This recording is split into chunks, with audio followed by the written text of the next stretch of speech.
Communicable diseases कोणाला म्हणायचं आहे. आता काही आपण महत्त्वाच्या डेफिनेशन शिकणार आहे आणि या डेफिनेशनच्या बेसिसवर आपल्याला डिसीजेस शिकायचे म्हणून सगळ्यांनी छानपैकी समजून घ्या. लक्ष द्या. पण जर आपण बघितलं पुढे काय लिहिलंय हो, मी पॅथोजन काय म्हटलं बेटा, pathogen. Now what is the meaning of pathogen. Pathogen म्हणायचं कुणाला, शब्द बघा सगळ्यांनी.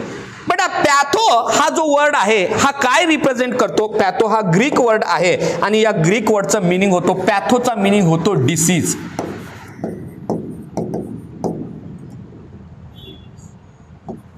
काय होतो बेटा, डिसीज. काय मीनिंग होतो, डिसीज. पॅथोचा मीनिंग काय, डिसीज. आता जन पुढचा वर्ड काय बेटा, जन. म्हणजे मी पॅथोजनला बेटा दोन वर्ड मध्ये डिवाइड केलं. एक आहे पॅथो आणि दुसरा आहे बेटा जन. जन म्हणजे काय, जन्म देणारा म्हणजे तयार करणारा म्हणजे डेव्हलप करणारा. ह्याचा अर्थ जनचा मीनिंग होतो जेनेसिस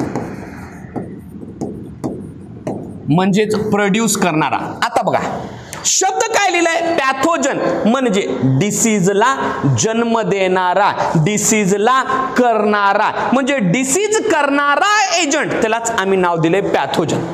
काय म्हटले बेटा, ज्याच्यामुळे आम्हाला डिसीज होतो, जो डिसीजला जन्म देतो त्याला आम्ही काय म्हटले, पॅथो म्हणजे डिसीज. जन्म, जन म्हणजे जेनेसिस करणारा, जन्म देणारा.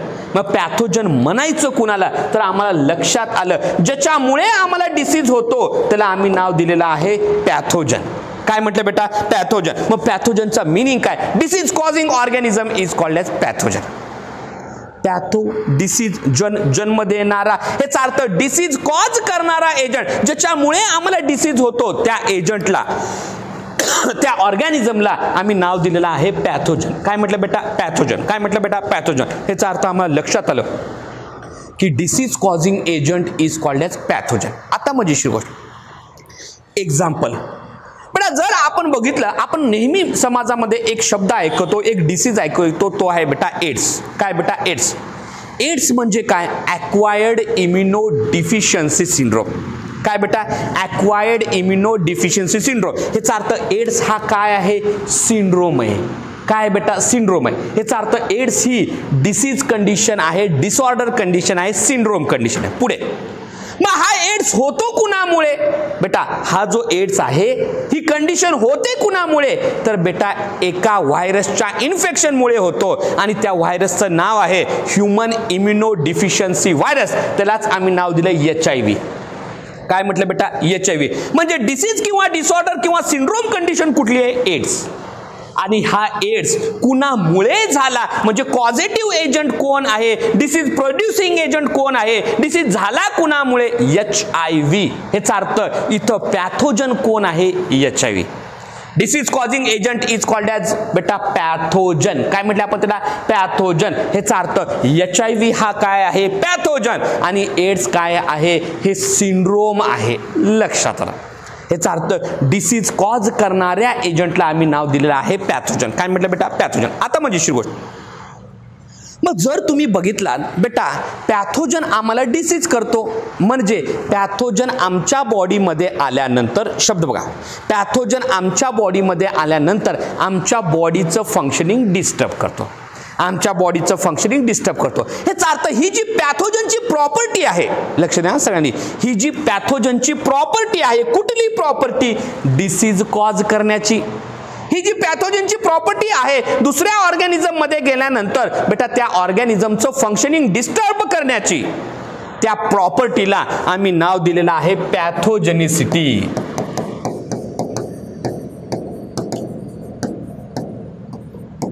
काय म्हटलं आपण त्याला, पॅथोजेनिसिटी. पॅथोजेनिसिटी म्हणजे काय, इट इज द ॲबिलिटी और it is the property of a pathogen to cause a disease. ही ॲबिलिटी आहे कुणाची, पॅथोजनची. काय करण्याची, डिसीज करण्याची. या ॲबिलिटीला, या प्रॉपर्टीला आम्ही नाव दिलेलं आहे पॅथोजेनिसिटी. काय म्हटलं बेटा, पॅथोजेनिसिटी. याचा अर्थ पॅथोजनला कुठली प्रॉपर्टी आहे, पॅथोजेनिसिटी. ही जी ॲबिलिटी आहे दुसऱ्या ऑर्गॅनिझम मध्ये गेल्यानंतर, त्या ऑर्गॅनिझम मध्ये गेल्यानंतर बेटा त्याच्यामध्ये डिसीज इंट्रोड्यूस करण्याची, त्याचं फंक्शनिंग डिस्टर्ब करण्याची, त्याच प्रॉपर्टीला आम्ही नाव दिलेलं आहे पॅथोजेनिसिटी. काय म्हटलं बेटा, पॅथोजेनिसिटी. याचा अर्थ मला लक्षात आलं, disease causing organism is called as pathogen. आमच्या बॉडीमध्ये डिसीज करणाऱ्या ऑर्गॅनिझमला आम्ही नाव दिलेलं आहे पॅथोजन. काय म्हटलं बेटा? पॅथोजन. लक्षात आलं. आणि पॅथोजनला कुठली प्रॉपर्टी असते? डिसीज प्रोड्यूस करण्याची प्रॉपर्टी असते, डिसीज कॉज करण्याची प्रॉपर्टी असते आणि त्याच प्रॉपर्टीला आम्ही नाव दिलेलं आहे. काय नाव दिलेलं आहे? पॅथोजेनिसिटी. लक्षात ठेवा, हे महत्त्वाचे पॉइंट्स आहेत, त्याच्यावर फार सुंदर क्वेश्चन्स येतात. पुढे आणखी एक आपण टर्म शिकणार आहे आणि ती टर्म कुठली आहे तर पॅथोजनच्या रिलेटेड आहे. आता लक्ष द्या. मग हे जे पॅथोजन जे वर्ड आहे बेटा, हे आलं कशाहून? पॅथो म्हणजे काय? डिसीज. काय बेटा? डिसीज. याचा अर्थ पॅथोजन म्हणजे काय? Disease causing organism is called as pathogen. आणखी एक आपल्याला टर्मिनॉलॉजी शिकायचं आहे, that is nothing but the pathology. लक्ष द्या सगळ्यांनी. मग बेटा, जर आमच्या बॉडीमध्ये जर पॅथोजन जर आला तर आमच्या बॉडीचं फंक्शनिंग डिस्टर्ब होतं. मग आमच्या बॉडीचं फंक्शनिंग डिस्टर्ब जर झालं म्हणजे आम्हाला काय झालं? डिसीज. काय झालं बेटा? डिसीज. आणि डिसीजचा अभ्यास करणे त्यालाच आम्ही नाव दिलेलं आहे पॅथॉलॉजी. काय म्हटलं बेटा? पॅथॉलॉजी. बेटा शब्द बघा, पॅथो म्हणजे काय? डिसीज. लॉजी म्हणजे काय? स्टडी. बेटा पॅथो म्हणजे काय? डिसीज आणि लॉजी म्हणजे काय? Study. Study of disease is called as pathology. डिसीजचा अभ्यास करणे त्यालाच आम्ही काय नाव दिलेलं आहे? पॅथॉलॉजी. पॅथो म्हणजे काय? डिसीज आणि लॉजी म्हणजे काय? स्टडी. बेटा study of disease it is called as pathology. आणि हा जो पॅथॉलॉजी जो वर्ड आहे, हा जो डिसीजच्या रिलेटेड जो मेकॅनिझम आहे, या पॅथोजीला अभ्यास करण्याचं काम, या पॅथोजीला म्हणजे डिसीजला बेटा अभ्यास करण्याचं काम सगळ्यात अगोदर कुणी केलं? Rudolf Virchow. कुणी केलं बेटा? Rudolf Virchow. म्हणून आपण काय म्हटले की Rudolf Virchow is also called as father of modern pathology. Disease बद्दल कन्सेप्ट सांगण्याचं काम, डिसीज बद्दल अभ्यास करण्याचं काम, डिसीज होतो कसा बेटा या सगळ्यात अगोदर सांगण्याचं काम कुणी केलं? Rudolf Virchow. म्हणून आपण म्हटलंय की Rudolf Virchow is called as father of modern pathology. पॅथॉलॉजीचं मिनिंग काय तर study of disease it is called as pathology. आता मग जेव्हा जेव्हा आम्हाला डिसीज होतो, सगळ्यांनी व्यवस्थित समजून घ्या कन्सेप्टला. जेव्हा जेव्हा आम्हाला डिसीज होतो बेटा, आम्हाला डिसीज झाला म्हणजे काय झालं तर आमच्या बॉडीचं फंक्शनिंग डिस्टर्ब झालं. बरोबर आहे का बेटा? आमच्या बॉडीचं फंक्शनिंग डिस्टर्ब झालं म्हणजे आमच्या बॉडीमध्ये बायोकेमिकल चेंजेस होतात. काय होतात? बायोकेमिकल चेंजेस होतात. ह्याचाच अर्थ बेटा आमच्या बॉडीमध्ये जेव्हा जेव्हा डिसीज होतो ह्याचा अर्थ आमच्या बॉडीमध्ये बायोकेमिकल चेंजेस होतात किंवा मेकॅनिकल चेंजेस होतात किंवा फिजिकल चेंजेस होतात. तुम्ही म्हणता आता मेकॅनिकल चेंजेस, फिजिकल चेंजेस म्हणजे काय बेटा? जेव्हा जेव्हा आम्हाला डिसीजेस होतात तेव्हा तेव्हा आमच्या बॉडीमध्ये जे केमिकल्स आहेत त्यांच्यामध्ये चेंजेस होतात किंवा आमच्या बॉडीमध्ये जे स्ट्रक्चर्स आहेत त्यांच्यामध्ये चेंजेस होतात किंवा आमच्या बॉडीमध्ये स्ट्रक्चर आहेत त्यांच्यामध्ये जर चेंजेस जर झाले तर त्यांच्या फंक्शनमध्ये सुद्धा चेंजेस होतात. मग हे जे झालेले जे चेंजेस आहेत हे झाले केव्हा तर डिसीज कंडिशन मध्ये झाले. बरोबर आहे का बेटा? हे डिसीज कंडिशन मध्ये झालेले चेंजेस आहेत ह्याचा अर्थ हे आमच्या बॉडीमध्ये झालेले चेंजेस आहेत. म्हणजे हे कुठं झालेत तर आमच्या फिजिओलॉजीमध्ये झालेले चेंजेस आहेत. बरोबर आहे का?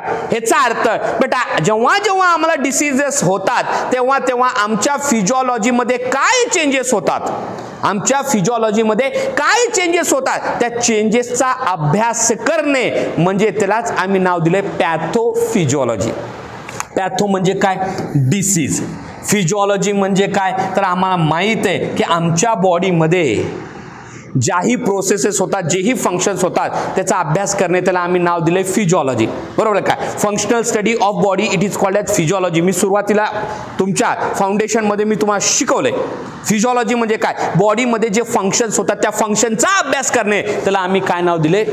फिजिओलॉजी. आता इथे शब्द काय लिहिलाय? पॅथोफिजिओलॉजी. म्हणजे डिसीज कंडिशनमध्ये आमच्या फिजिओलॉजीमध्ये जे चेंजेस होतात त्या चेंजेसचा अभ्यास करणे म्हणजे बायोकेमिकल चेंजेसचा अभ्यास करणे, मेकॅनिकल चेंजेसचा अभ्यास करणे, फिजिकल चेंजेसचा अभ्यास करणे त्यालाच आम्ही नाव दिलेलं आहे पॅथोफिजिओलॉजी. काय म्हटलं बेटा? पॅथोफिजिओलॉजी. ह्याचा अर्थ पॅथोफिजिओलॉजीची डेफिनेशन काय? It is the study of change in physiological processes during disease condition, it is called as pathophysiology. Disease condition मध्ये आमच्या फिजिओलॉजी मध्ये काय काय चेंजेस होतात त्या चेंजेसचा अभ्यास करणे त्यालाच आम्ही नाव दिलेलं आहे पॅथोफिजिओलॉजी. काय म्हटलं बेटा?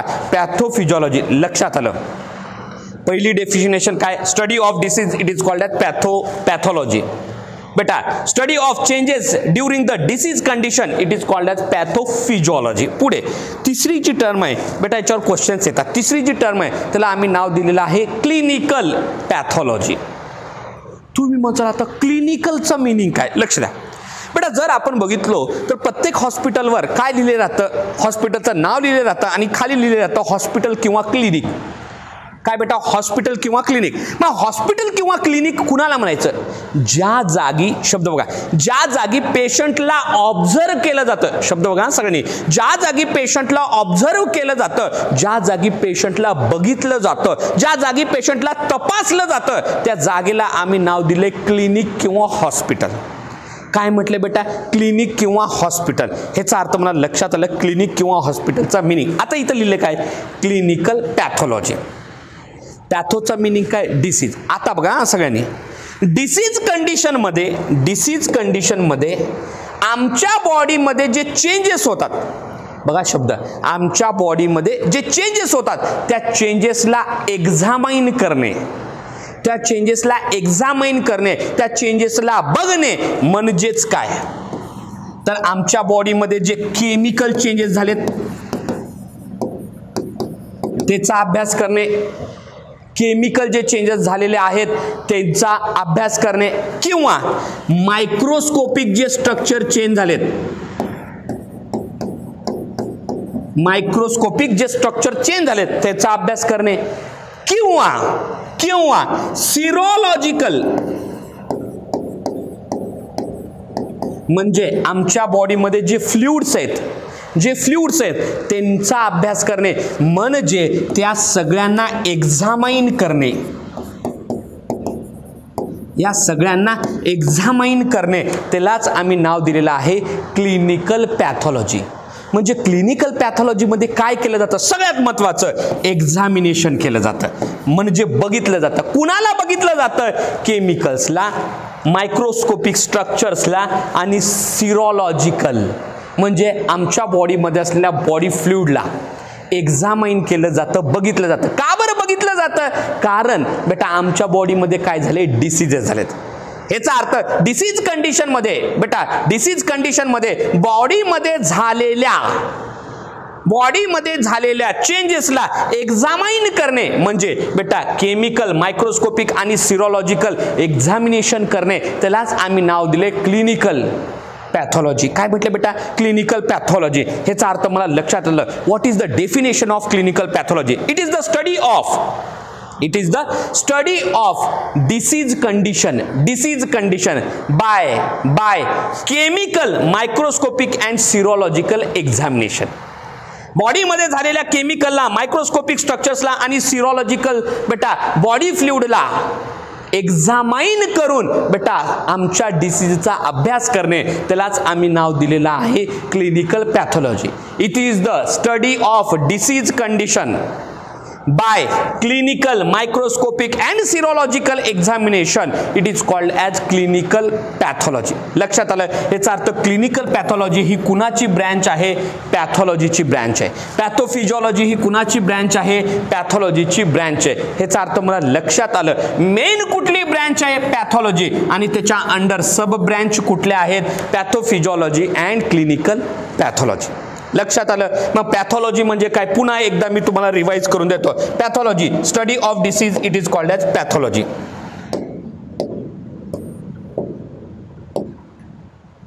Study of disease it is called as pathology. ठीक आहे. What is the meaning of pathophysiology? Study of changes in disease condition.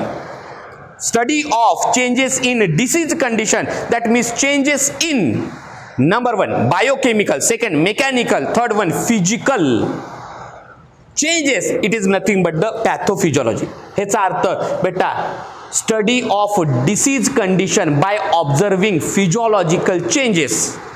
by observing physiological changes, by studying physiological changes, it is called as pathophysiology. Beta, physiological changes during the disease condition, it is called as pathophysiology. Study of physiological changes during disease condition, it is called as pathophysiology. आणि आत्ताच मी तुम्हाला सांगितलं clinical pathology. सगळ्यांमध्ये थोडं difference आहे, पण हे माहीत राहणं गरजेचं आहे, कारण याच्यावर क्वेश्चन्स येतात. आम्हाला लक्षात आलं की डिसीजचा अभ्यास करणे त्यालाच आम्ही नाव दिलेलं आहे पॅथोफिजिओलॉजी, आणि ज्यांच्यामुळे आम्हाला डिसीज होतो त्याला आम्ही काय नाव दिलेलं आहे, पॅथोजन. काय म्हटलं त्याला, पॅथोजन. आणि पॅथोजनला कुठली प्रॉपर्टी असते, पॅथोजेनिसिटी. कुठली प्रॉपर्टी असते, पॅथोजेनिसिटी. ठीक.